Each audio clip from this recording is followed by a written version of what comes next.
Sige. Kaya natauhan ako dun sa sinabi ni mga magulang ko, natauhan ako. Nag-decision ako sa sarili ko. Yan. Sige, magpapakaloob ako sa sarili ko. Yan. Nakita ko yung usay ko sa sarili ko. Magtrabaho ka. Yan. Magtrabaho ako. Oo, tama. Pagsisikapin ko yung trabaho ko, kasama ko yung mga pinsan ko, sila Alan. Oo. Tapos yung mga... Siyempre, hindi lang makasama mo. Patunayan mo sa sarili mo, kaya mo rin. Patutunayan ko sa sarili ko. Na kaya mong tumaya sa perya. Patutunayan ko sa sarili ko. Hindi, patutunayan ko sa sarili ko na kaya ko tumayo sa sarili ko. Yun. Yun. Tama. Yun, na-point mo. Yun na, buhayin ko yung sarili ko na hindi ba ng araw na mga magulang natin na makakasama natin kasi yung buhay natin hindi natin ako. Yun, Punas mo Hindi yun. natin ako yung buhay natin kasi kahit anong oras, kahit anong oras, kukunin tayo. Yun. Kasi, alam nga na naman kung magkasakit tayo, wag muna ako kunin. Yun. May pangarap ako, tutulong muna ako sa mga magulang. Yan, tama. Sa mga kaibigan. Yun, tama. Kaya gano'n na, nalulo ako sa sarili kong sarili kong Bali, magtrabaho ka na para makabawi ka rin sa magulang mo. Yun. Para iyak na, dinala na lang sa tawa eh. Grabe kasi mga ganyan drama mo eh. Kaya ganun na idol, lumuwas ako dito sa Batangas para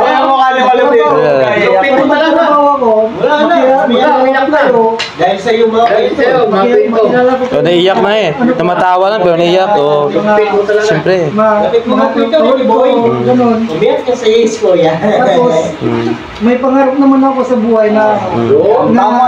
magpapatay ako ng sarili kong bahay. Hindi ko kukunin sa mga magulang ko na pera. Kasi once na pinuha mo yung pagpapatayo mo yung bahay sa magulang mo, siyempre wala yung magulang mo, matay na sila. So, ano bang ibibigay nila sa'yo? Di ba? Tama. Ikaw na lang magsikap sa sarili mo. Yan. Correct. Tama.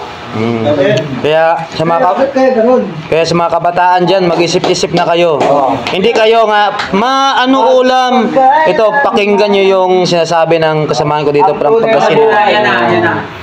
Siyempre, magtatrabaho yan para makabawi din sa pamilya. Magsikap talaga. Huwag kayong tamad, patunayan nyo sa pamilya no na kaya nyo.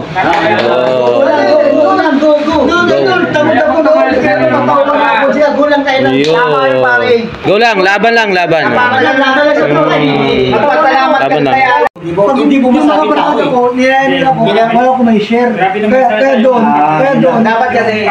Kaya doon, tumayo ako sa sarili kong paa. Dapat kasi wala lang sa loob eh. Yan yung kailangan meron sa... Pero ito lang mas masakit talaga sabihin na palamunin ka lang. Hindi mo naman sinabi na sa akin. Sinabihan ka na? Ang sakit nun. Sinabi na sa akin. Kaya natawan ako.